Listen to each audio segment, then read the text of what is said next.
आम्ही किती कष्ट केले याचा लोक कधी विचार करीत नाही. आम्ही संसार कसा उभा केला असेल याचा विचार केला. आमची पोरं लहान असताना 8-8 दिवस पोरांची नाही गाठ नव्हती मला. आणि आता लोक इतके खाली गेलेत की माझ्या मुलीच्या अंगात कपडे कसे याच्यावर लोकांची कमेंट्स आहे. याच्यापेक्षा काय वाईट पाहिजे मला. आता 4 दिवसापासून माझ्या मुलीच्या अंगातल्या कपड्यावर लोकांनी बातम्या तयार केल्यात मला. पण तिच्या बापानं मला द्यावं घोडे, तुम्ही मला घोडे लावा, माझा पिंड गेलाय. माझ्या मुलाचा आणि मुलीचा काय दोष आहे. पण ह्या कॅमेरेवाल्यांनी 8 दिवसात माझं जगणं मुश्किल करून टाकलं मला. काय मला एक सांगा, मुलगी तुम्हाला आहे, तुमच्या मुलीच्या कपड्यावर एखाद्याने कमेंट्स केली, तुम्हाला काय वाटेल. आणि मुलीच्या साखरपुड्यात कपडे मुलीकडचे लोक घेतात, नवरदेवाकडचे घेतात का मुलीकडचे घेतात.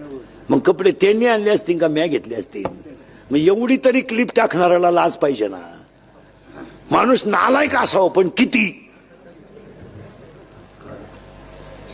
आणि त्याच्यामुळे मी आता कटाळलो मारा. मी जवळजवळ आता 2-3 दिवसात टाकणार एक क्लिप आणि थांबून घेणार आहे. आता बस झाली. 31 वर्ष लोकांच्या शिव्या खाऊन आयुष्यात सगळं चांगलंच केलं. आयुष्यात चांगलं, पण त्याचं फळ माझ्यापर्यंत ठीक होतं, ते माझ्या घरादारापर्यंत राहायला नव्हतं राहिलं. माझ्यापर्यंत ठीक. मी आजही समर्थ आहे ना यांना उत्तर द्यायला. मला अजून 2 वर्ष आयुष्य आहे. मी अजून आहे ना. पण कुटुंबापर्यंत गेल्यावर त्याच्यात मजा नाही. आणि याची अक्कल इंद्रिकरलाच आली पाहिजे. त्याने कीर्तनं बंदच केली पाहिजे. खरं आहे का खोटं आहे. तुम्ही काहीच बोला. हे त्याने बंद केले पाहिजे. त्याला लाज वाटली पाहिजे की आता कमेंट करणारे लोक बोलायला लागले, आता इंद्रिकडने फेटा ठेवून द्यावा, त्याचं त्याने चांगलं सांगावं.